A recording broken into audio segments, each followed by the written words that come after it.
Who's got it better than us? Nobody! Clobber is being chased, thrown on the run, and it is caught. Touchdown, Keenan Allen. What a great... My goal is not to break you. My goal is to make you harder to break. Number 6. Huge sack by Joey Bosa. Touchdown! 90-yard touchdown! Off at the 8-yard line by Derwin James. Sets his speed, takes a shot downfield, has Knighton. Caught! Touchdown! Chargers! Boys, grab your lunch boxes and go attack this day with an enthusiasm unknown to mankind.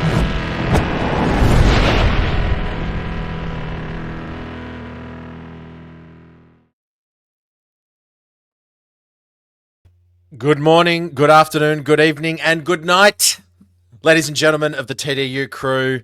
I'm going to get straight off it. I've had enough. I've had enough of people pissing in my pocket and telling me that it's raining. Oh, yeah, cool. No, the offensive line is all right. No, we'll be fine. We'll be fine. Oh, no, yeah, well, no, I'm sick.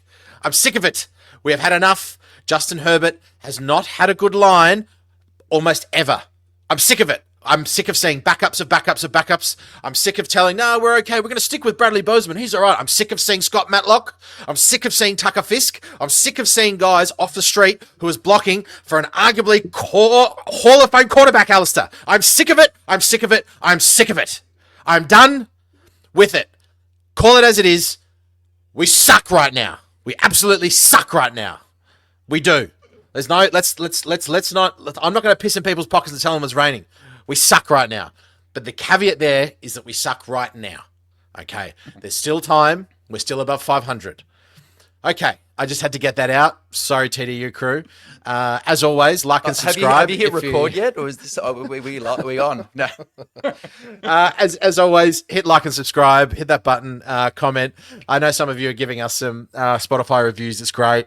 I've got that rant out of the way. If you enjoyed that, like and subscribe. If you didn't, like and subscribe. Stick it up here. Alistair, how you feeling, buddy? All right, man. Imagine how you'd be if we had a losing record. So the Chargers are 3-2. I agree. I agree that it was a very disappointing performance. It was a strange week of NFL games. This was one of those weeks where many teams who led comfortably early in the game ended up having the full role reversal, and it's unfortunate that it happened to us. We're on the receiving end for a change. Hey, I've been watching Peter Pan with Imogen, my little one, for the first time. I say make the whole coaching staff walk the plank down into to the teeth of the awaiting crocodile. The fans are angry, Jack. People are pissed off. But are we expecting too much given the significant injuries that are now taking their toll to this football team? Let's just name a few. Nobody's talking about Will Disley, who still was meant to go into this season as the team's starting tight end. He's been missing for a few games. We know Joe Alt, we know Rashawn Slater, Becton in and out. Pipkin's clearly dealing with something, working through something. And then Khalil Mack, it goes on, and now, unfortunately, of course, Omarion Hampton heads to IR after Najee Harris already heads to season-ending IR. Are we expecting too much, or is this just the NFL? Teams have injuries, and you've got to be better than we were at SoFi Stadium. Well, if you were like me and grew up in the 90s, Peter Pan for Disney wasn't really the thing to watch. It was Dustin Hoffman as Captain Hook in the and Robin Williams as Peter Pan, and it was the Boo Box. Oh no, the Boo Box, the Boo Box. So for all those 90s people out there, we're in the Boo Box at the moment. We're locked in there. Scorpions being dropped in, stinging us, going, "What are we doing? What are we doing?" Is it expecting too much? Ultimately, I think it is. This is a hill that you cannot climb with the amount of injuries that you've got. I mean, Herbert has less and less time to throw. We made a pretty horrible secondary, one of the worst in the league, at Washington, look okay. Our offensive line made a fairly middling, Javon Kinlaw had a really good game. Who was that edge that had a really good game as well? I mean, Dorrance Armstrong, Von Miller, on Tucker Fisk, those kind of matchups.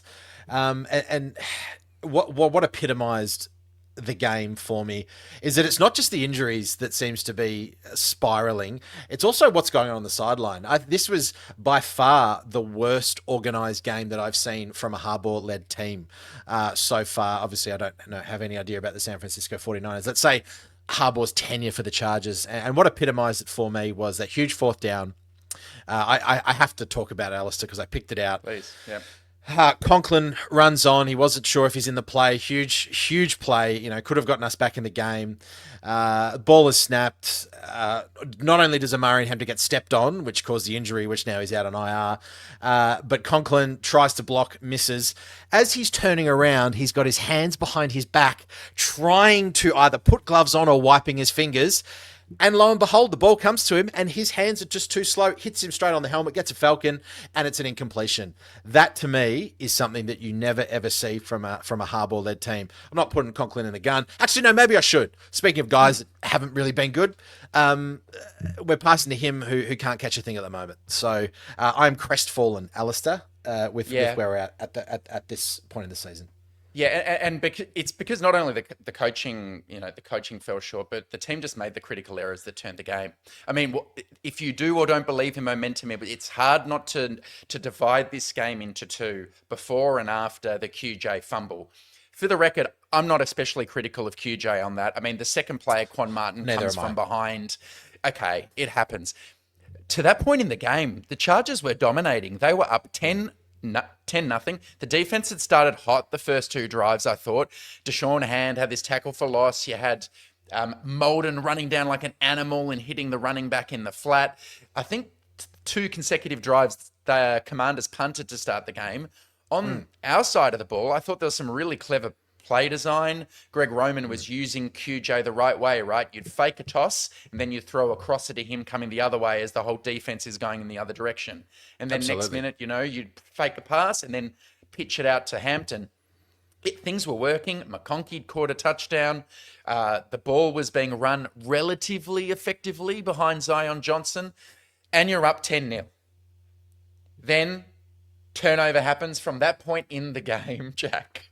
The Commanders scored 27 unanswered points after the QJ loss. You can pull numbers up for days, 230 yards to 30 after that point. What is it? Like, what happened from that point in the game, Jack, that you were watching? Why did that matter so much? Oh, I think the biggest one is that Jaden Daniels just got a couple of reps in. He'd been off for a few, got a couple of reps in, and Jaden Daniels is not Jackson Dart, right? He's not going to keep the game close because he's an all-pro quarterback, and I think I really noticed that he got his feet underneath him. Cliff Kingsbury started to go, okay, I see what you guys are doing here. I can run the ball on you guys. I know exactly what I'm going to get. And we just didn't have an answer. Becton starts to go out. Deculus is in the game. Pipkin starts to go out. What's going on? Oh my God, we're not running. Oh geez, now we're making more mistakes. Penalties after penalties, and obviously the punt return touchdown that was called back, and it was just a runaway train careening. The 2-play sequence where Pipkins is done for penalties, and they're both 20-yard completions for a first down. I don't think I've ever seen that before, where you've got 2 incredible throws, well schemed by Roman, I must admit, and they're called back. But are they well schemed, considering that you've got this makeshift offensive line in front? There was always going to be issues with holding up against the pass rush. I don't know. But where should we start, Al? Should we start positive? We started fairly negative, so should we maybe look at some important stuff before we sort of get maybe into the more challenging things? Got anything? It's a bit. What I will say is that in the face of a very bad day, Keenan Allen hit his 1,000th career reception. Fastest player to ever do it, 159 games. Well done, Keenan Allen. It's definitely third in Keenan at the moment because he's sort of a shining light in terms of bringing him back into the organisation.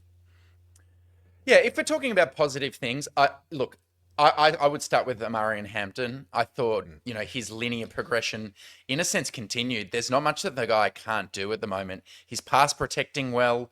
He's catching the ball. I mean, there was one where Herbert I thought it was an ill-advised late throw to the flat, where as soon as he caught it, he got whacked by a DB, made him miss, and then took it for 12 yards, got the first down. I thought, this guy has started his career on absolute fire. Such a shame it comes unstuck on a relevant, relatively innocent-looking little step on the foot, and all of a sudden he's gone for a minimum of 4 weeks.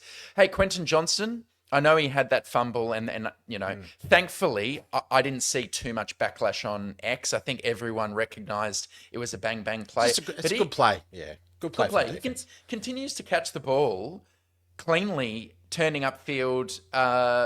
He just looks like a completely different player entering year 3. He's now at the point, I don't think there's any chance that they think about moving on from him now at this point. I thought this was a real prove-it year. Maybe they'd cut him or trade him at the end of this year. I know we're only 5 weeks in, but he's shown enough now that I think he's okay for a little while. So those were a few things. What about on at defense? Anything impressive or important? Well, I thought Tia Tart had a good day as well. Pass rush, maybe we'll get into that in a second. I mean, not really. I mean, it's hard for me to say. 27 unanswered points. That's the first time we've seen Minter give that up. I mean, Tooley had probably his worst game in a while. I mean, we talk about missing tackles and things like that. We just got gashed. It really felt we just got gashed. So defensively, I can't sort of see any more important, which I guess is a pseudonym for good. Did you have anything from the defense that you enjoyed? Or I thought Tooley was I thought Tooley was pretty solid. Again, I mean, maybe not to the level he was last week, where he obviously had a career day, but look, this game was not a game to be showering any individuals with praise. So why don't we talk about some of the things that were more challenging? Yes, we had some good, like Herbert used his legs a few times. He had the longest rush in his career. One of them was on an RPO, and he decided to keep the ball with the edge crashing down and take it for 18 yards. I want to see more of that sprinkled in the offense. So there were a few glimpses of, okay, that play works. We haven't seen a sweep from QJ that worked. But let's talk about some things that were more...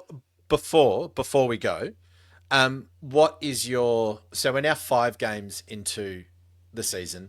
What's your take on Roman? What's your take on Greg Roman from watching this game? And the caveat, obviously, is that he has an offensive line that is completely makeshift.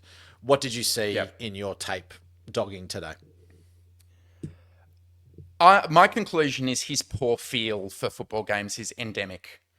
Yep. So I just think he is a C+ coordinator, B on his best days.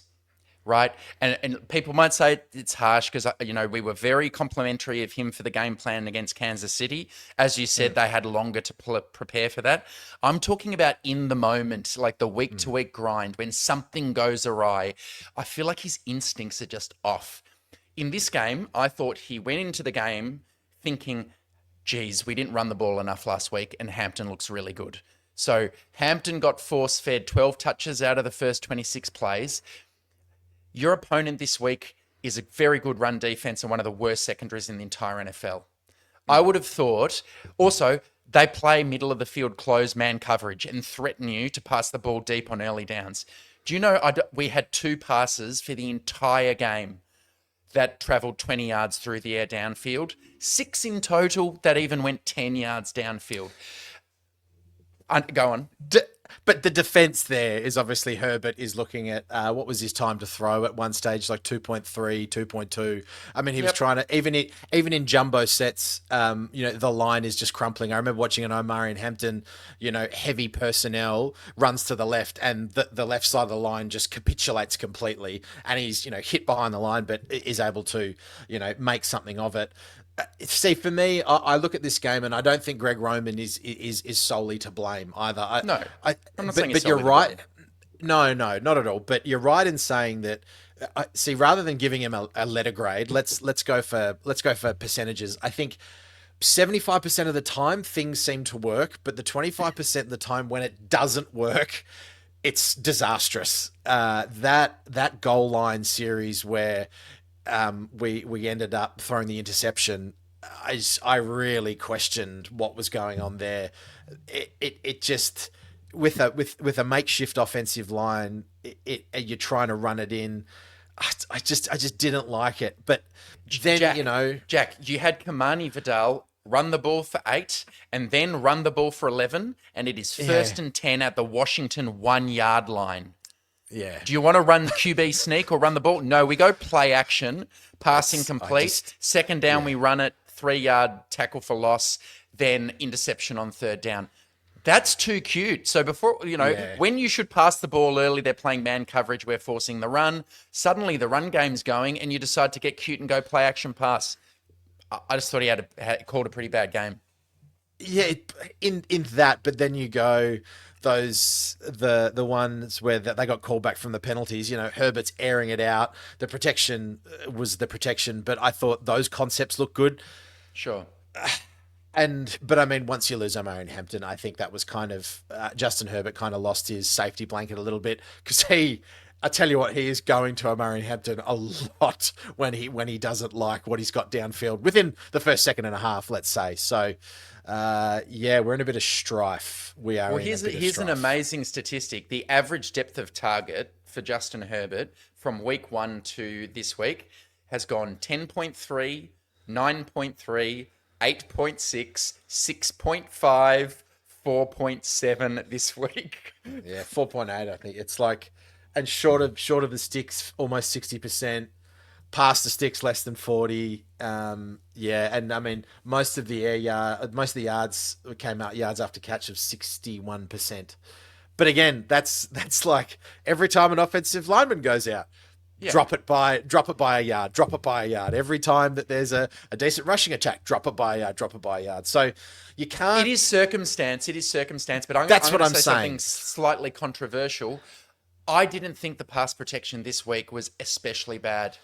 I thought the pass protection against the Giants was significantly worse in terms of the missing stunts and twists. What hurt us this week is when it went poorly, it resulted in a sack.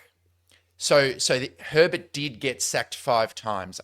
So there were some individual terrible reps. I thought down to down, it was at least workable. To me, it was workable enough that you need to stretch the defense out a few times. Otherwise, they know you're going to pass the ball short and you're not going to move it anywhere. See, I don't know. I'm tending to disagree. The callow nature of the line, or the just useless nature of the line, is playing with Herbert's head. And everyone's quoted this stat. He's on target to be hit more times than Andrew Luck, and we all know what happened with Andrew Luck's career. So, on the other hand, I'm going, do you protect Justin Herbert? Do you try to protect him as much as possible? With the way that the team is at the moment, I would say that should be almost the number one priority, because sometimes you also have to protect Justin Herbert from himself. So I'm going to say that Greg Roman, for what is happening here, is actually going okay. People are going to disagree with me. I think most people will side with you, Al, but I do think Roman is doing his best. He's showing me things that I didn't think he had. So there's enough evidence that I can say this year that, we've got some screens. We're doing some different stuff. We're actually moving the ball. Running game was actually, we had a positive EPA. I think we're in the top. Where were we in terms of EPA per play? We were plus 0.19, so that's more than the Washington Commanders. So that kind of is made up with the big Justin Herbert run and things like that. But it looked okay. And the third down conversions were pretty good on offense too. Yeah, above 50%. So it wasn't putrid schematically. It's the feel, though. The feel. It's the feel. It's that feel, and that's where I guess, to go back to your letter grade, maybe that's why he'll only be a B. It's only going to be on a good day. So anyway, fascinating. It'd be interesting while to see Roman is in the spotlight, I've got other thoughts, other things to talk about. Are you happy with Lad McConkey's usage this year, Jack? he at the moment he's third on the team in targets. Yes. So they're targeting Keenan and QJ more than they are targeting him. I didn't see him doubled as much this week. No doubt sometimes he's doubled, but this stat is damning. yards per route run, right? That's, you divide your total yards for the year by the number of times you ran a route. Now, a lot of the time you're not going to be targeted, but it's just one of those metrics. He was 5th in the entire NFL last year at 2.59 yards per route he ran. Yes. He ran. This year, he's 110th out of 159. It's 1.11 yards per route run. Is that on Roman? Is it on Ladd? Is it on Herbert?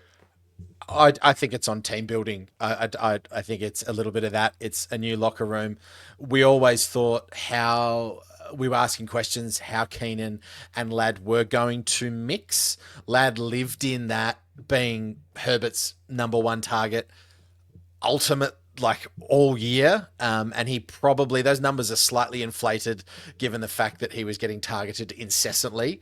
So I think it's just a little bit of perhaps it's just a little bit of a learning curve, and it's only 5 games in as well. And I think the emergence of QJ, because it's meant, it's like, well, how do you ultimately, I mean, realistically, we're looking at one of the strongest wide receiver groups in the league. I know people are going to come at me for that. It's like, oh, you guys aren't winning ball games. But in terms of the depth, they I guess there's a positive, right? Last year we were saying, geez, we've got Jalen Reagor on the field as our second target. What's happening? This year we've got Ladd, Keenan, QJ, Trey Harris is not hardly being targeted. KLS hasn't even been on the field. So, has been on the field, but just hasn't really, been in offense that much. So you've got 5 guys that have shown that they can do some stuff. I think it's just learning. I think, it's more of just a slow burn, perhaps. But would I like to see Ladd McConkey involved far more? Yes. But again, against the Giants, he had the fumbles for the first time in his career. Maybe putting on a bit of size in the offseason. He's about 10, 12 pounds heavier. Maybe he's just learning to play at that NFL weight a little more. Multitude of factors, I believe. Good question. Okay, so Greg Roman, we're not 100% on the same page. I'm acknowledging what you're saying, which is, look, what do you do with all these moving pieces?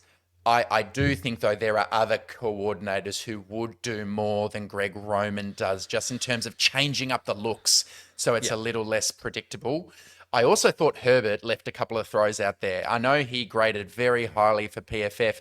You had a very upset Trey Harris running a wheel route that became a vertical wide open, and Herbert said, touchdown. You're just not on my radar.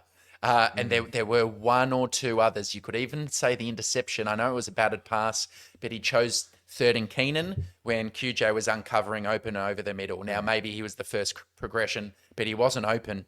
And he forced that throw, batted pass, interception. That was the end of the game, really, at 2010. So a lot to work on the offensive side of the ball. Okay, last question before we go. You've said what Greg Roman should do. So let's just have a little bit of an identity check here. If you were the offensive coordinator for the next 2 to 3 weeks, what does sustainable offense look like? What is the sustainable identity? What are the top 3 or 4 things that you're trying to do against Miami? What are you hoping for? Well, first, I want this to be the Ladd McConkey game. So I want to involve Ladd McConkey as much as I can. That's going to be a key focus of my game plan against what I think is the weakest secondary in the league. I'm talking 10 targets minimum. So that's a real goal. If we're going to, I would like us to take calculated deep shots off max protection. So I'm talking 6 to 8 times a game. Yes, acknowledging you need to protect Herbert because the line is porous, but you still can't become one-dimensional or you're just not going to move the ball. And then you'll be living in 3rd and long and you will get hit. They've already gone through the screen passes, so I think that's okay. I think another way to slow down pass rush is really to use Herbert himself in the running game with a bit more of the RPO stuff from the shotgun. Jaden Daniels does it all the time. You give him the option of reading one player and you're tucking and keeping it and throwing it if you have to a back in the flat, or you're just handing it off to Vidal, who looked okay. He actually looked okay, I thought, this week. Those are a few things, but I also think, Jack, it's imperative that it's game plan specific. I don't want to have these universal principles that we run every week. I think you do need to match your game plan to your opponent pretty carefully. And I thought they ran the game plan they should have run against the Giants, against the Commanders. That's kind of what I thought. Bit of revisionist play calling. Yeah, you're right to say that we are living in third and long. I mean, we're 28th in EPA in play on early downs, and we have the third most third down attempts in the league. That is saying something about what's going on. Okay. 27 unanswered points. We saw 10 go up on the scoreboard. We did not see that move, but we saw 27 on the other side of the scoreboard. Where do you want to start here, sir? Here I want to start with the personnel choices heading into the game, because I kind of thought they caused the results we saw, which were the only time I can recall that a Jesse Minter defense looked like a Brandon Staley defense from that era. You had guys missing tackles, you had miscommunication, you had 2 long touchdown runs through the D gap in the same game. Both times some sort of eye candy window dressing, tricking Derwin the first time into thinking the tight end's running across field. Whoop. And then Dye, I think. It was Dye, wasn't it? It was Dye sort of bit early, yeah. 2 times in the one game, Jack. So personnel, I thought there was some shocking decisions in this game. The decision to play Tito Abonia instead of Naquan Jones, I thought was a really bad decision. Kyle Kennard. Leg whip. Yeah, leg whip, exactly. Kyle Kennard not playing and forcing in Cleveland Ferrell, a guy who's just arrived and played like total shit. That one pissed me off. Sorry, I have to join you. I have to get to your. I had to get to your level. Also, what was really weird is Justin Aboigbe was used in a 0-tech, 1-technique A-gap role. He did play okay, but what you also don't see on the broadcast, him and Jamari Caldwell next to each other, who are first and second year players, they're reading their keys. Aboigbe sees something, you see him pushing to the left like this. Hey, Caldwell. Bump. Yes. Doesn't do anything. Jaden Daniels keeps the ball and runs through that very gap. There were 3 or 4 examples of that, actually. Defensive linemen either really late shifting or someone trying to indicate to shift and the person not picking up the signal. That's a lot of guys who haven't been playing this year being forced into starting roles, at least I think. I think one of the most damning stats that I found was that the average yards before contact, this is in the running game, the Washington Commanders 0.7 should I say. However, yards after contact, 5.2. So that is telling you that, hey, we're getting some bodies on, was it McCroskey Merritt, or whatever his name is? I can't remember. Look like Barry Sanders. But we're just not being able to tackle. And that's something really strange, right? We've said that Tahib Still has been a menace. He missed a couple. Diane Henley sort of hasn't really owned the middle of that defense. Dare I say it, this was a game where we really missed someone like a Denzel Perryman to come through, hit hard, read those, and just a little bit more experience. You mentioned Dye, biting on that second touchdown run. It just seemed we were very soft. Everything seemed very soft, and they just killed us on the ground. They were explosive as well. Those running games, those lots of yards after catch too, as well. I don't know. My question to you is, did Minter not learn his lesson about a running quarterback from last week? We saw Dart, essentially win the game with his legs. While Jaden Daniels might not have won the game with his legs in the same manner that Dart did, it's almost like we weren't ready for him to be running the ball in that way. So is this a weakness in Minter's defense, a proper scrambling quarterback? Because it's been 2 weeks in a row now. I mean, it is to the extent that he wants to live in a 2-high shell and have both safeties back and one drops down late. It means you're generally going to be playing with lighter boxes. So, it's one fewer person in the box. And if your quarterback decides to run, all of a sudden that's an additional number on the offense, right? So you're going to have a numbers advantage. And a lot of these styles of defensive coordinator, that they figure, I would rather a quarterback beat me with these things they've got to do with their legs instead of a 50-yard pass down the field.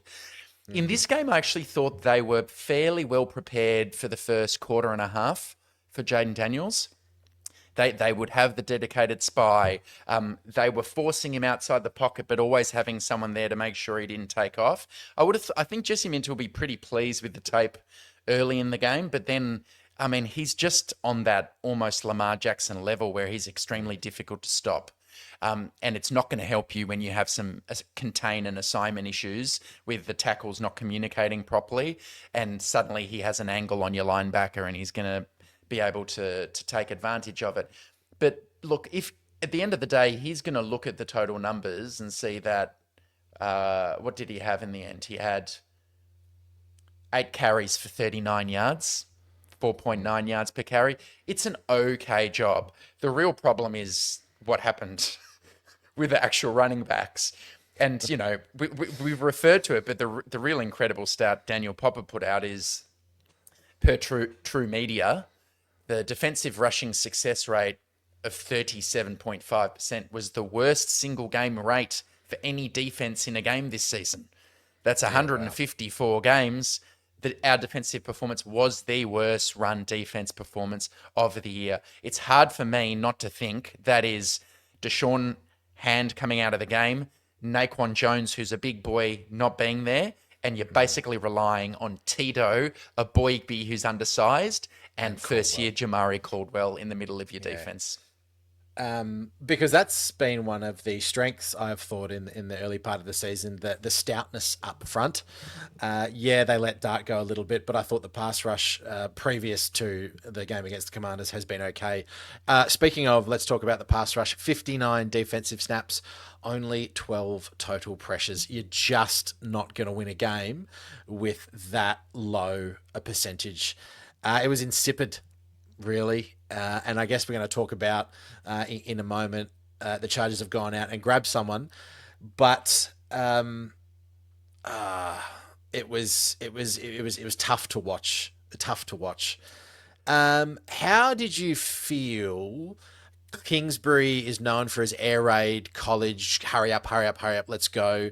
Did you see the issues with communication? You noted that Boygby was telling, I can't remember who it was, to shift and they didn't. Do you think that Minter was caught out a little bit? I'm calling that Minter got caught out a little bit of Dart last week. Did Kingsbury catch Minter out as well? Because it looked pretty good. Our not rival. Is it a co-podcast? I don't know. They're our rivals. They're our rivals, yeah. Ryan famously said that it's a fairly vanilla offense, but they were anything but. Dull and predictable, he described them as. It was fair anything enough. but. They run a lot of inside zone, but it was a good game plan, and they took us by surprise. They were using crossing routes across the middle of the field, and they were pass protecting quite well, Jack. So to tie it into your comment, when you're not getting pressure on Jaden Daniels, and the longer you leave these guys like Debo to run these routes across the field, you're putting strain on whatever coverage you're running on the back end. And they know the coverages we like to run. They had their cover 4 beaters in there. They had their deep post. They decided to hit that one strike to Christian McCaffrey's brother with Dante Jackson in coverage, 50 yards down the field. That was an impressive throw, pitch and catch. The bit that isn't even scheme or hurry up or any of that pissed me off is this game was still there to be won after Justin Herbert's interception at the red zone. It would have been difficult, but the score was still only 20-10, and they're starting backed up at their own 3-yard line or whatever it was. And I thought the defense's response was pitiful. You had a sequence of missed tackles, missed assignments, players arguing on the field. You see Molden, who Tom Brady called Melton at one point, going absolutely mental at Derwin James, and it was amazing to watch on the All-22. I'm going, oh my God. Molden is going...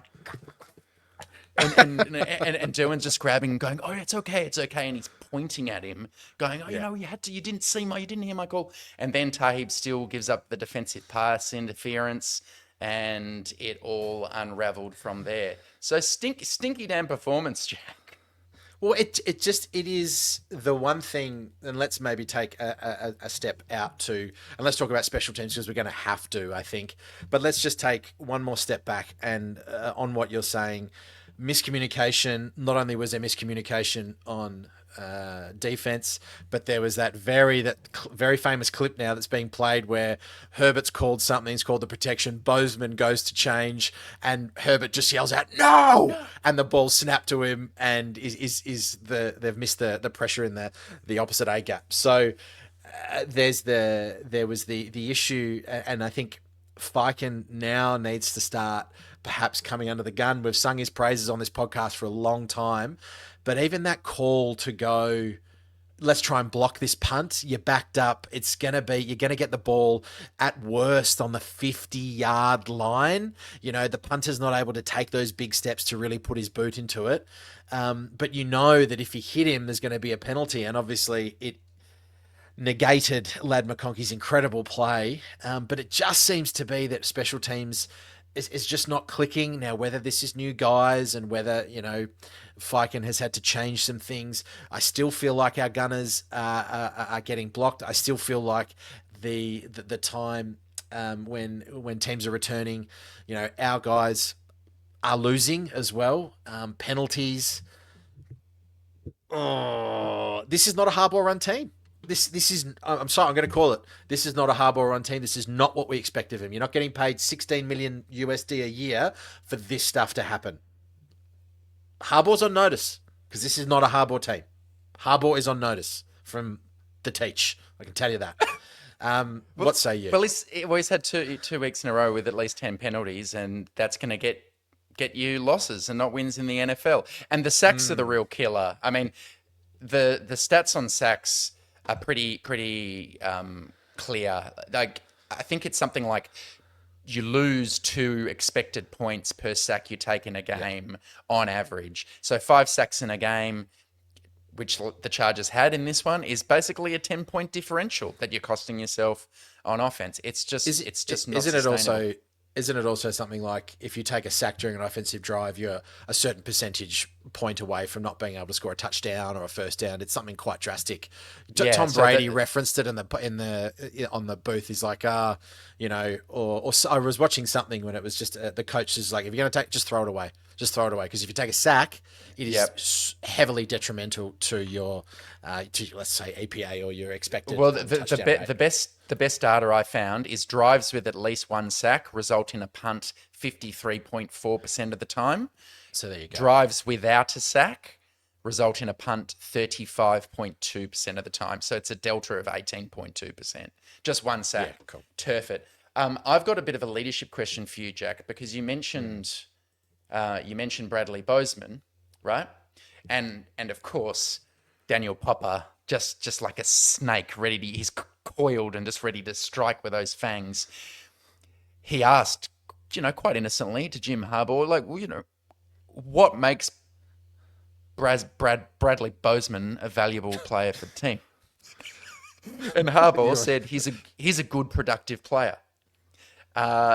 Do you think that's how he should respond? Like, what's your view when you've got a guy clearly playing poorly? They made him a captain.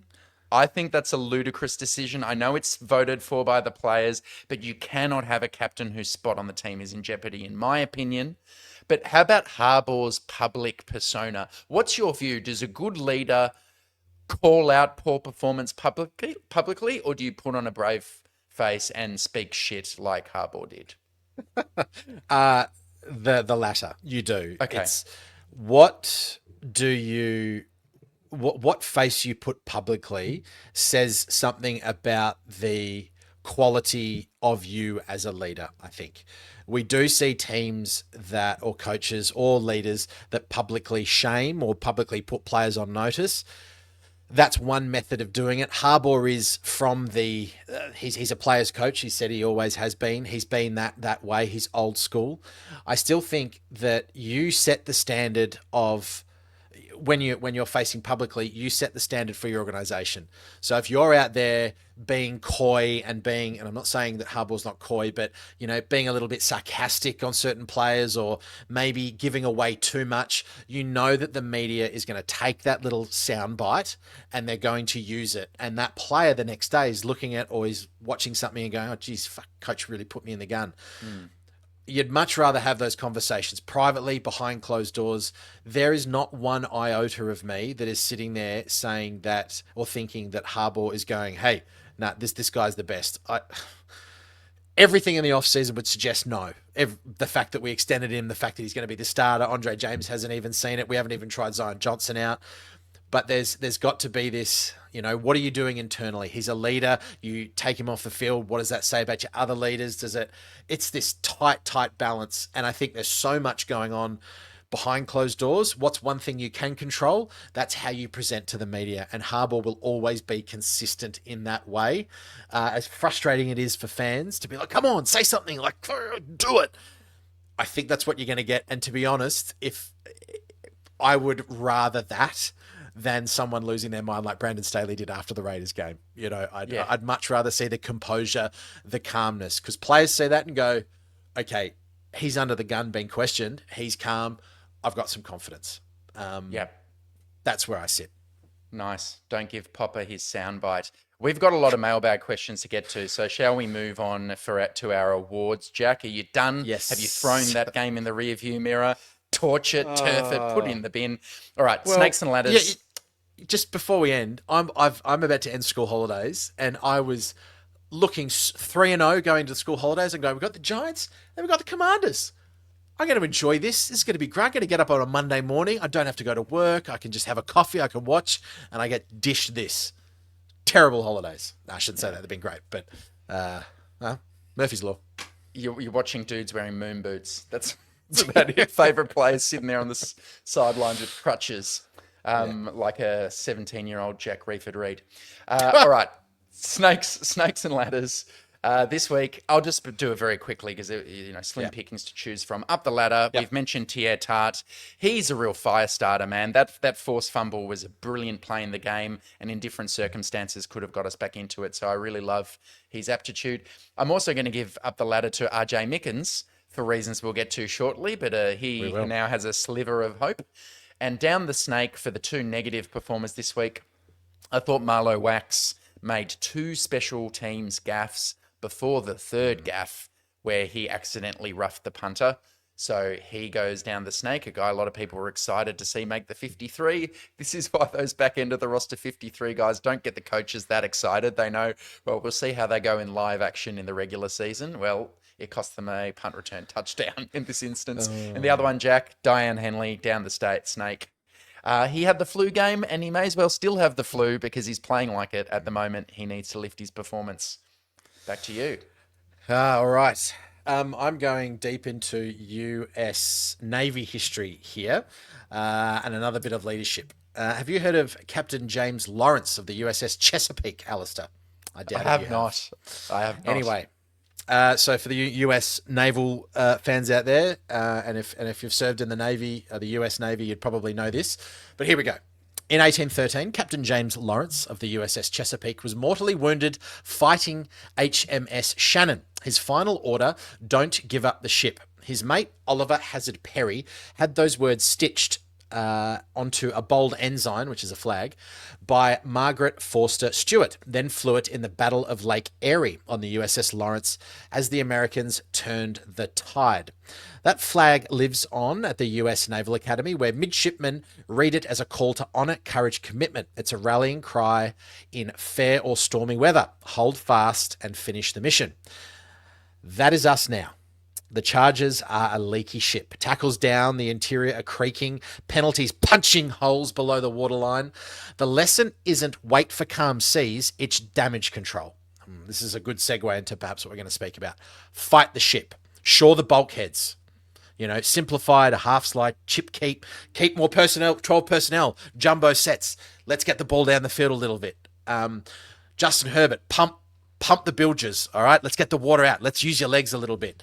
Let's remove the penalties, reroute the power, defense, field position, shoulder more of the load, tackle detail to cut yards after contact, put clear gauges on the bridge, under 2 sacks, under 15 pressures. Let's get one more turnover, 2 explosives per half.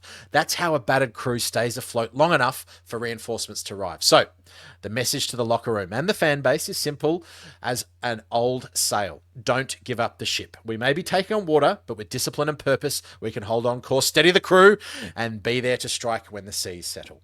Class dismissed. Did you say pump the bilges? Pump the bilges, yeah. Jeez, if my coach said that to me as a player, I'd go, this guy has lost it. Before we go It's into very the Harbaughian. mailbag, yeah, it is very Harbaughian. We have a new member of the crew to continue on your little analogy, Jack. Shall we take a moment to talk about the big trade that happened earlier today? Yes, I guess we say goodbye to Alohi Gilman. Fantastic career with the Chargers. Notre Dame, one of Telesco's boys, really found a place for himself in that secondary, but unfortunately finds himself a bit of a sacrifice because, as the aforementioned edge group is very much struggling, we welcome Odafe Oweh, 6'5", 260. And we were talking about on the pod just before we press record that we've never really had a guy like this on the roster. Long limbs. I was watching some highlights before we started the show. Light feet, pursuit, has a little bit of technique. There was a couple of spin moves that I saw. First round talent, picked 31 a couple of years ago, 2022 from memory. Has had a pretty decent career with the Baltimore Ravens. So it's exciting. We've made a move. And this is probably one of the better moves I can remember mid-season as well, because normally we don't have much. Agreed. It's almost serendipitous that you were talking about Daniil Hunter, weeks ago, just as a guy you'd be interested in. This is it. It's long levers, not undersized, but rangy at 6'5" and the 255, 260. He's an incredible athlete. He ran a 4.3740 at his pro day at 6'5" as an edge rusher. That's quicker than a running back. So one of these true Penn State athletic freaks, which they're famous for. Last year was a career year for him. He had 55 pressures and 10 sacks by the traditional methods. It's a savvy move because him and Alohi Gilman are both free agents at the end of this year. So this is just a rental for 12 games. The cost will be something like $8 million. You're paying him $1 million per game because he was due 13.5. But Gilman was worth about half of that. So you would have had to be paying Gilman that. You're paying twice as much for Oweh each week now instead of Alohi Gilman. And then at the end of this year, assuming they don't have an extension in place now, I mean, we're not sure of that, but no one has said it. At the end of the year, you can say to him, hey, dude, do you want to, you either played really well and we're going to try to extend you, or you play really well and off you go and get a big contract and we're going to get a comp pick, which partially offsets the 2026 fifth round pick that we also sent to the Ravens along with Alohi Gilman. So in the draft, when it comes to the draft time, just know we don't have a fifth round pick currently. Instead, we've got the sack artist formerly known as Jason, Odafe Oweh, for the remainder of this year. And here's my favorite stat in it all, Jack. He's a pass rusher, right? Yes. We need a pass rusher. Pass rush win rate. That old stat. How often do you beat the man directly opposite you out of 100 snaps? Well, Oweh's is 16.4%, which is currently 28th in the league. Dupree's is 4.1. Murphy's is 5.9. Khalil Mack's is 12.5. So we're talking about a more productive pass rusher, pure pass rusher so far this season than Khalil Mack is. So I think it's a big resounding tick from us. Absolutely. And you mentioned his pressures. Each year it's gone up from his, I think his 2021 was 49, 2022 was 43, but then 54, 55, and, mix of hits and hurries and sacks. So he's on the up. It's a player that's going to want to maximize his value. Let's get it. We need that help. I would have liked to perhaps seen an offensive lineman, but this will do for now. At least, Joe Hortiz is sort of saved himself from the X crowd of saying that he's sleepy. He's sleeping on his pot of soup. No, he's not. He's stirring the pot. He's just adding little spices, maybe taking a bit of a turnip out. I'm not saying that Alohi Gilman's a turnip, but good stuff. A first-round talent for the sixth-round talent. Like it. All right, let's get this mailbag going. Okay, thank you. Never cease to amaze us, TDU crew. We put out the feelers late. We have a very heavy mailbag. So I'm going to go rapid fire at times, Jack, and then some of our, that's fine. long-time listeners, we've got a few at the end. Okay. Yeah, let's try and get everyone, I think. Let's try and get everyone. Okay, we've got time. Simon Uribe from Colombia. What do you believe is happening with Ficken this year after having a great special teams unit for a while? The current coverage and return teams have been quite bad. Jack, you can add something, but I paid particular attention on special teams when I was watching today. I'm seeing Ben St. Just in there for Dean Leonard, and Leonard's a better player. I'm seeing Marlo Wax in there for Nick Neiman from last year, and Neiman was a way better player. And I think our best special teamer is actually Troy Dye, who at the moment is playing way fewer special team snaps because he's a starting linebacker with Denzel Perryman out. Thankfully, the activation window, the 21-day window, has just been opened for Perryman, so he should hopefully come off IR from his ankle injury soon. Do you have anything else to add? It's hard to put your finger on why they've gotten worse. It's one of the hardest special teams coaches. One of the hardest positions in the NFL because you're always got the dregs of the roster to a point. But let's just maybe I'll counter it a little bit and go. Cameron Dicker is still unbelievable and he's not missing anything. So in that sense, special teams, the punt return coverage hasn't been great. The kickoffs haven't been great either. The blocks when we're not really getting great field position comparatively to some of the other games that I've been watching. So it's a work in progress. But yes, Fiken is under the gun, I would suggest. There's some work to do there. Thank you, Simon, and very cool to have a South American listener. I think that the first time we've got a question from one. Next one comes from Jay Fitters on X. He says, I'll give you this one, Jack. At what point are we holding Harbaugh accountable? Yeah. At what point are we holding Harbaugh accountable? Wow. Okay, so let me predict this. Let's go. If Justin Herbert suffers a severe injury, then we can start holding Harbaugh accountable, I think. That's what I'm going to put it. Wins, losses, you know me, listeners. I picked us at 9-8. It's looking all right now, which I really don't want to be true. But Justin Herbert gets seriously injured and is out for a long time. I think that's where we can start holding Harbaugh accountable. I was expecting this year for us to come back a little bit, so I'm not going to put wins and losses on it. Protect your best player. Well, look, I'm holding Harbaugh accountable right now, but right now his win-loss record in the regular season as Chargers coach is 14-8. So we've lost 2 in a row. Swings and roundabouts in this league. We come out. It really does. Yeah, it looked unbeatable through 3 games. People were so excited, and now people are so down. Rightly so, based on performance. Is this one of these things that's long-term, or can they fix it? That's his challenge. That's why he's paid the big bucks. You also can't plan for the rash of injuries that we've had. Like, it's hard to. Even though I said I put Harbaugh on notice at the start, but anyways, yeah, it is what it is. A glut of injuries. Okay. Glut, yeah. Steve Radigan from X says, I'll take this one, Jack. It's a quick one. What's preventing Kyle Kennard from seeing action? The answer is I don't know. But poor personnel choice. That's what. So he played 7 snaps against Denver, 8 snaps against the Giants, looked fine, had a run stop. I would have rather seen the 4th round pick in there instead of Cleland Farrell on his 3rd team. Hopefully we don't see much more of Cleland since Odafe Oweh has joined the Powder Blues. Thank you, Steve. All right, lots and lots of questions about the center position and Bradley Bozeman. So sorry if we're not answering your specific question, but a couple of the theme.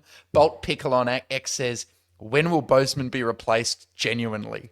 And Scotty, our Australian compadre from Sydney, says, after the last 2 weeks, Jack, surely it's time to give Andre James a crack at centre. He couldn't be any worse than Bozeman. So the question, okay, what would you do, Jack? And you've actually got to make a choice. You're picking your team this week. Popper's asked these questions and you've said to the media, Bradley Bozeman, he won't be the centre when, we think there's a better centre on our team. He's basically said that. What are you doing this week? You know what I'm doing against a Miami that is going to be wanting to win? Mike McD is going to be coaching for his life. You know what? And this might be wrong, but I'm going to go. Zion Johnson is sneakily having a good year.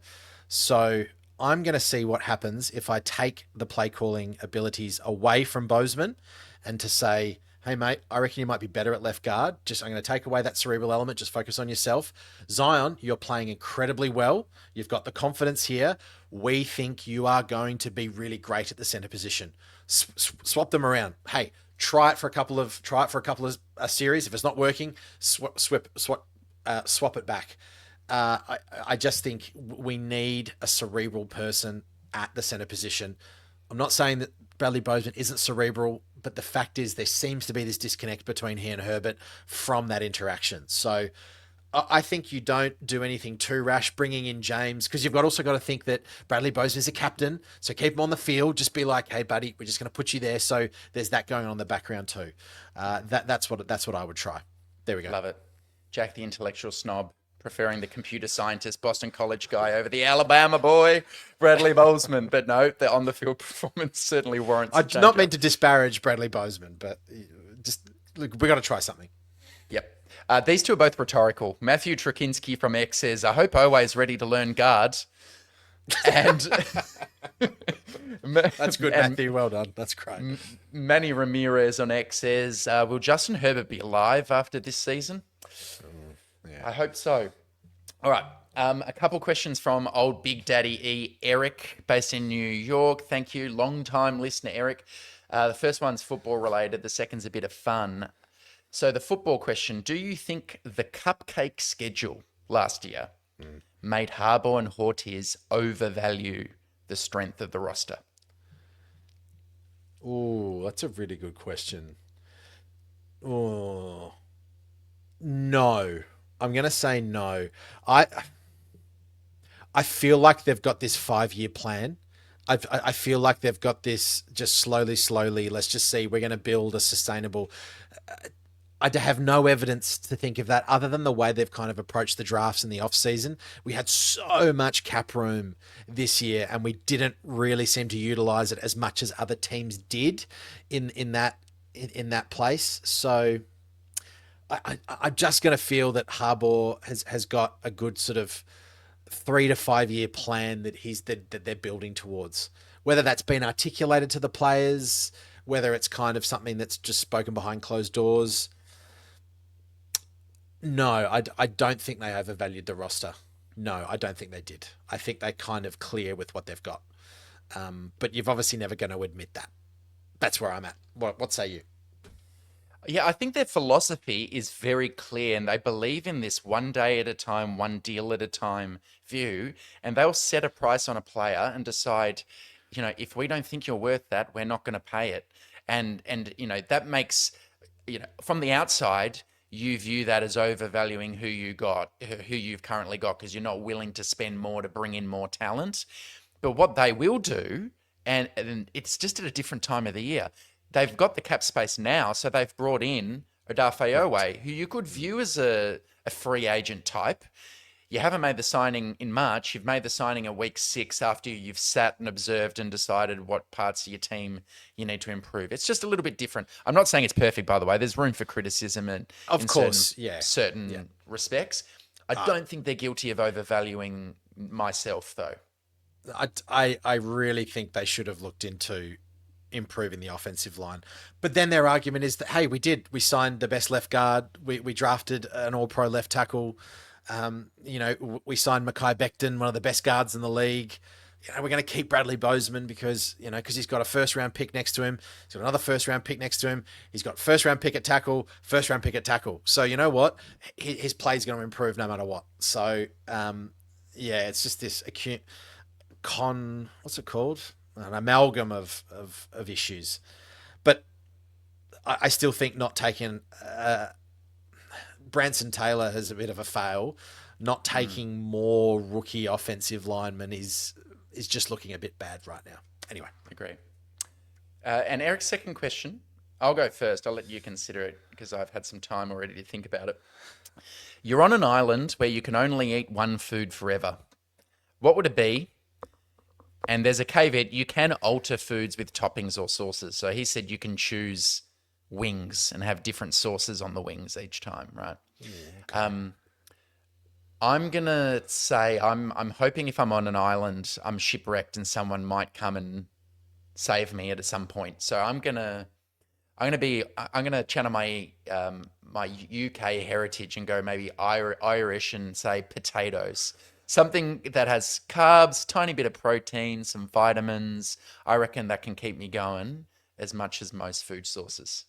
What say you? Okay. I'm going to be very cheeky and I'm going to say curry. I'm going to say like a lovely, like just the general food group of curry, because you can have a lamb curry, you can have a chicken curry, you can have a veggie curry. I'm being a bit cheeky, but I'm going to say curry. You can put veggies in it. As I said, you could make a spinach based one. You can make a korma. You can make a tikka masala. Anything like that. The world is your oyster. So I'm going Nice. that. It's my favorite food. It's my favorite cuisine, Indian cuisine. I love it. Good thing you're on the island by yourself, because I don't think that the noxious gases emanating would be, very pleasantly consumed. Thank you, Eric, for your questions. We've got about 8 more questions, and we'll get through them. Why not? Let's get going. Yeah, let's go. AC Bolt from X. Why does Minter's defense struggle to pressure the quarterback, having guys wide open in the middle of the field, always struggles with above average offenses? Is he a fraud, or does the team lack talent on defense, Jack? I don't think Minter's a fraud, because a lot of coaching is actually getting guys in positions to play and confident. And yes, the last 2 games have been poor, but up until that point, even and all the way through last year, he's coached one of the best defenses in the league. Guys seem to love him. There's this, you alluded to it before, Alistair. I just feel in the modern era of any sport, we are seeing less and less dominant teams. We are seeing that whatever it is, it's just a new crop of players coming through, a different attitude, a different way of going about it. Or the easy answer is just the competition is now so good, is that anyone on any given Sunday, the old trope, can win. Now, we've had 2 bad weeks in a row. The sky's not falling, even though I was very irate at the start of the podcast. We're still above 500. Minter's not a fraud. Harbaugh's not a fraud. Just wait until we see what happens over the next couple of weeks. We might start getting players back when other teams start to have injuries. That's the other thing we need to keep into account here. We might be going through our week 14, week 15 troubles right now in week 5. There's all that to take into account. And the media, and we love being reactionary in the 21st century. We just need to, I think that the logical thing is for us to calm down. Yeah, also, the team is 6th in points allowed. The defense is ranked 6th in points and 7th in yards allowed. So really, they're a good defense still. And I do think they put more on his plate this year by actually investing less on the defensive side of the ball, asking him to do more with a little less high-end talent. And Mac's not out there. So overall, I'm still happy. It's really some tweaks, some personnel things as much as anything. So thank you, AC Bolt. Bolt's from the Blue listener of ours, Duck07, very knowledgeable fan. He's asked us, what's the better option for addressing the offensive line this season, boys? Moves around the margin, so poaching practice squad players and that kind of thing, or using draft capital, how high to go after bad teams' cast-offs? Ooh. I think it'll really have to see where we're at by trade deadline. If we are sitting at 5-3, if we are sitting somewhere, you go, geez, we could make Alt comes back, Pipkins gets healthier, Becton looks a little healthier, we've got some momentum, Zion keeps having a good year. Maybe we go, hey, let's see if a team down the bottom wants to separate an offensive lineman for a 3rd or a 4th round pick. Let's see what happens. Depends on how old that player is as well, though. That's the thing. Are they on a rookie deal? Are they a veteran? But until that point, I think we're just going to see Ortiz just rotate that practice squad, get guys in and off the street. I think that's a wait and see. I know it's not really an answer, sorry, but it's a wait and see. Yeah, well, I'll be a little more direct. I don't like the pick-up cast-offs option as much, or kind of, look for that back end of the roster talent, because that's ostentatious, and you've traded a pick to get a guy who I think doesn't perform much better than a guy you could get as a undrafted free agent. So if you're going to ask someone to join your team who hasn't been with your team all off-season and needs to perform straight away, I would rather spend a bit more and target a Jackson Powers-Johnson or someone who's in their mid-20s and, dare I say Tyler Linderbaum, if the Ravens wanted to do that, and go, okay, we're going to make a splash and we will give up a third or a fourth for the right player. But, still a bit of time before the trade deadline. So thank you, Duck. We have 4 more questioners, but some of them have asked multiple questions. So Kathmandu Steve from Stormcloud. I'm happy to take this one. He says, isn't there someone else we could put in as kickoff returner other than KLS? Every time he fields the ball, he gets to between the 20 and 25 yard line. Opposing teams are now purposely kicking to him, even when they tried to switch the 2 returners' sides in his last game. How about Trey Harris? Well, I think the team's kind of made the decision for us. It looks like Jalen Rager has been signed to the practice squad. One view is you let Ladd do some punt returning now that the team has 5 eligible receiver options. If you're more risk averse, and Jack, for our audio listeners, is shaking his head vehemently, you say, no, we don't let our golden boy, who's only 3rd on the team in targets for some reason, return punts. We go with Jalen Rager, who I think he could do a serviceable job, or Darius Davis, who should be back from his knee injury, he says, hopefully sometime very soon. And Miller Hines has been signed to the practice squad as well, so he's also got returning ability. And not great. Killer. No, it's not great. But, I don't think that's, as long as they're not fumbling the ball, I'm okay.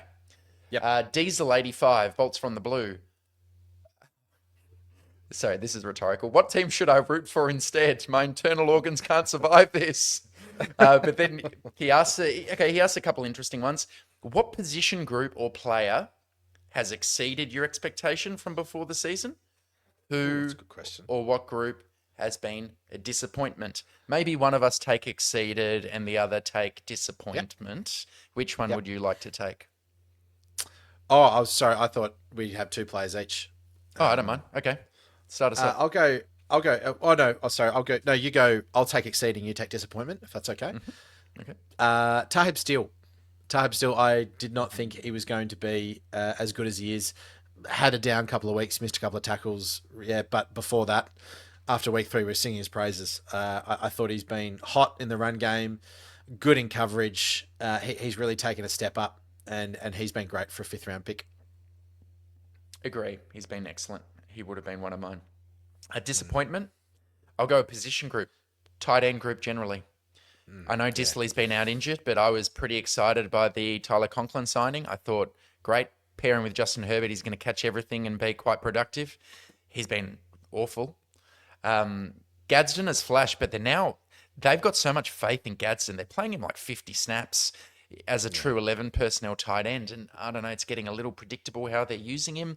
And Tucker Fisk, I thought, he's going to carry on the form he showed last year as a run blocker. I'm not seeing that happen either. So for me, it's the tight end group. Good. Yeah, agreed.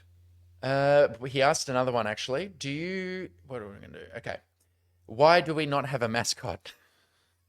It made absolutely 0 sense, but when they were in San Diego, they at least had the San Diego chicken. I wasn't aware of that. I've been to SoFi. I thought we had Mr. Bolt. Don't we have the Bolt? The guy you see a Mr. Bolt, don't you?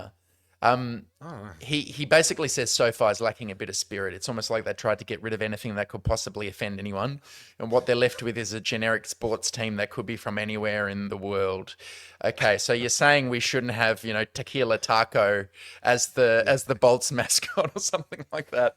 I don't know. I haven't noticed. We don't really have one.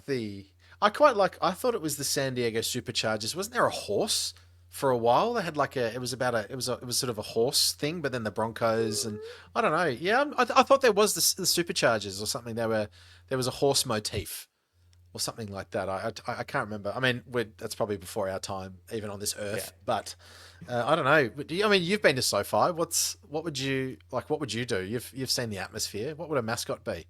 I'd consumed enough alcoholic liquid that was the furthest thing from my mind when we were watching that beautiful, beautiful game on New Year's Day, Kyle. Yeah, I mean, let us know in the comments. I would defer to the listeners who follow the team for longer. Were there some mascots in the 70s and the 80s and the night? You had the San Diego Superchargers, but that was more a moniker for the team rather than a mascot. Yeah, there was. I've just looked at San Diego Superchargers. There was like a horse, or is it a horse or a dragon or something like that was with the Chargers on a shield. So whether that was fan-made or a dragon.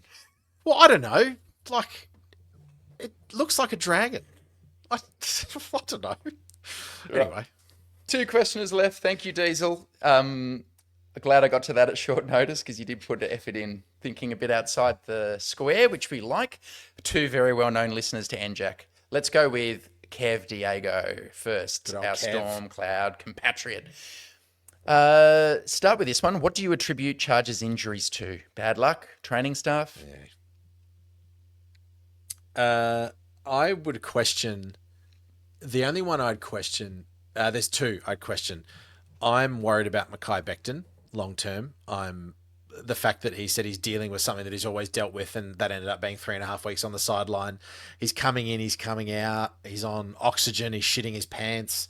I'm just a little bit worried about that. The other one I'd question is Slater having so much time off when he was contract negotiating and then putting him back. It was a bit of a bang play, but patella tendons, when they sort of go like that, you do wonder how much force was going through it, and whether Herbert, I mean, if a player's ready to go, they're ready to go. A lot of them, Khalil Mack, you can't stop a dislocated elbow. Omarion Hampton gets stepped on. Najee Harris, or I guess the other one you question is Najee Harris, was he ready? And I can't put those down to anything that the Chargers do other than sign guys like Becton and Harris that might have been a bit underdone, and perhaps don't have a great didn't have a great off season with Harris with the eye. So that's where I'm landing. You've answered that one as well as I could. So I'll go to Kev's other questions. He says, what is more likely this season? Herbert winning his first playoff game or Herbert ending the season on IR?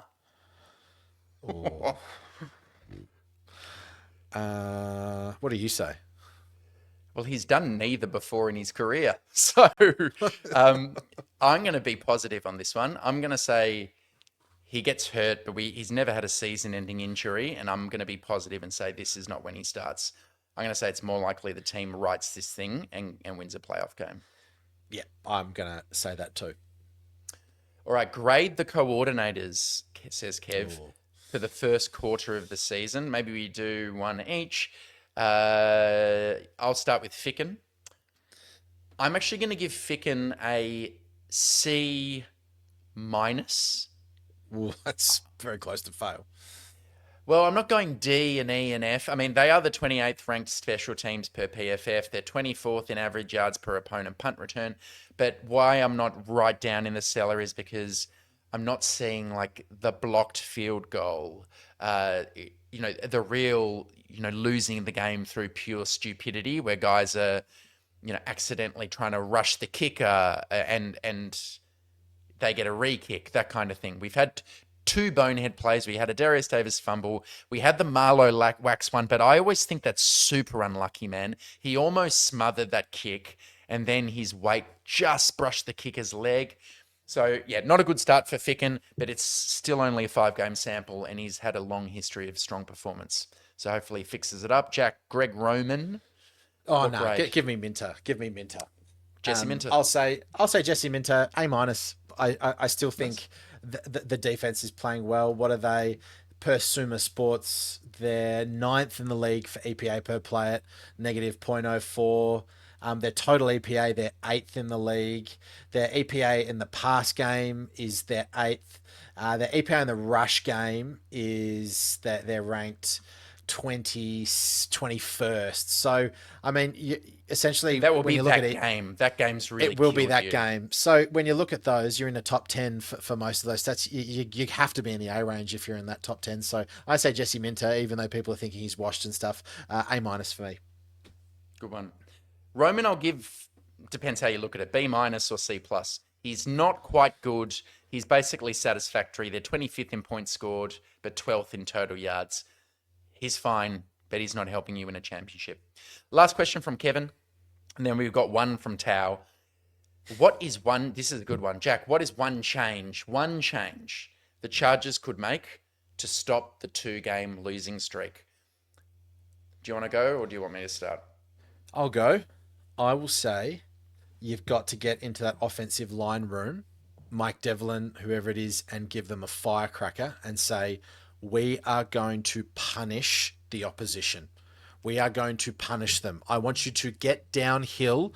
I want you to block with tenacity. I want you to block with power. I want you to block with road grader intent. I want you to, I don't care, roughing the passer. I want you to set a statement. You are not walkovers. You are a mishmash of guys. No one believes in you. Make people believe in you. That's what I want from Mike Devlin. You got to coach, son. That's what I do. Love it. I thought you were starting that to say, like, we are going to punish you if you don't play better. I thought you were going with the disciplinarian. Yeah. Less carrot, more stick. But okay. But I've said my change this week. You must. I'm going to Greg Roman. Lad McConkey, when I look at PFF at the end of this game, minimum 10 targets. I don't care how you get him the ball, force feed him the ball. That's one change. Last question, Tao. Tao just said grade Hortiz. So we've graded the coordinators. What is Hortiz's letter grade? Oh, wow. Okay. Grade Hortiz. Well, whatever it is, I think it's improved after today. It's because you got to look at the where what are you feeling? Because you got to look at the strength of the squad moving forward. We are one of the youngest teams in the league. Mm-hmm. My gut feel says B. That's my gut. My gut is a B. 11-6 is great. Who knows what this year will be? Drafted wide receivers when we asked them to. Defensively, found some great guys later in the draft. Caldwell, Still, Hart. Done a great job at building the safety room. Did a great job at building the running back room until Omarion and Najee went down. The only place you could ping him is maybe the offensive line, but again, that's injuries. Actually, no, I've convinced myself. B+. I'm going to say B+. Yeah, he doesn't B+. sit on his hands. He's always active. I'm definitely, like, B+ is the lowest I would go. Like, you ding him for not addressing the trenches maybe as much in early rounds as you would expect for a team with Harbaugh's mantra. Tao actually laid it out. They've had 18 draft picks. 5 have been spent on wide receiver, 2 on offensive line, 2 on defensive tackle. Like, did we really need all those swings on wide receiver? Maybe that's hindsight. I know at the time you had Josh Palmer and you had QJ who was not playing well, and they thought, we'll get some volume in there. We'll go Trey Harris. We'll go KLS. But it's hard not to think that it was a mistake running back the Zion-Bozeman pairing. Hey, Zion has actually repaid the faith. Bozeman hasn't, and it was predictable that he wouldn't. And you had your best center class ever 2 years ago, and you didn't come out of it with a center. I've made it clear I thought the Hampton pick was luxurious. He's still playing well, but they went a running back in the first round, and they could have traded down. We don't know what for. We know that they could have collected an extra pick. Right now, could have they done with that? These are the questions you've got to answer yourselves, listeners, but anything less than a B, I think, is just wrong. I know it's subjective. He is a good GM. We have a good GM in-house. How good? We will find out. But keep adding Odafe Owehs to the team, and we'll be pretty happy. All right. That's emptied out the mailbag onto the floor. Thank you, listeners. That was a terrific therapy session for us. Good questions. Good show, Jack. Any last words? We're not doing our preview this week. Miami Dolphins coming up. No, we're not. We thought we might do sort of a quarter of the season mailbag. I think it's good to sort of spruce things up a little bit. But let's go for some quick predictions. Hey, I'm really hoping we win this game. And I'm hoping that Devlin and Harbaugh has gone into that offensive line room, has given them a pump up. I'm going to say we beat the Dolphins 24-21. 24-21. That's what we say. It's going to be a close game. We're going to grind it out, and it might be Mike McDee's last game as head coach for the Miami Dolphins. Yeah, I'm going to be positive. You can paint a doom and gloom picture with traveling back to the east side of the country for an early start in Miami where it will be hot. Sweaty. And your team is injured, all that sort of stuff. But the Dolphins are a bad team right now, man. They just lost to the Panthers. They just allowed Rico Dowdle to run for 200 yards on them. Kenneth Grant, the Michigan boy, is not looking too good, as Ryan pointed out to us with some film clips. Two is good for one or two bad mistakes. Right now, they've got Darren Waller, who suddenly looks really good, and Waddle. Waller caught a couple of good seam routes. I think it was one for a touchdown. But again, this Oweh is a great signing. If he can come on and bring pressure, Tully on the other side, because the moment that line is not good. The moment Tua gets a little bit of pressure on him, it's game over, man. Game over. Yeah. So I'll be positive. What's your score prediction? prediction? I'll go. The score is going to be. It's going to be 20-17. Yeah, okay. I was going to say that. I was like, maybe we get a couple more touchdowns, but that's it. Thanks for listening, folks. Again, thank you for the mailbag. That was awesome. We say hello to Andy as well. I think he's just entered the Louvre. We're just looking at the chat earlier, so he's looking at paintings. And happy birthday to Andy from early in the week.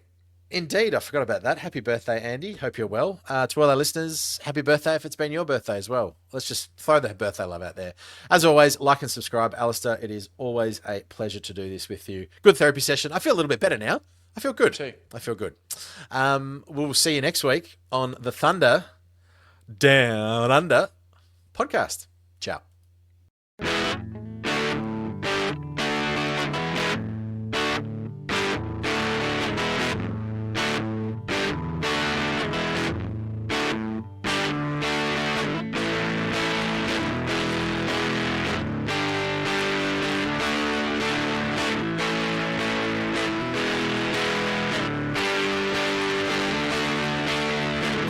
Back pedals looking, firing. He's got Floyd turning. Got it! Zigzag, 10, 5, high step, touchdown!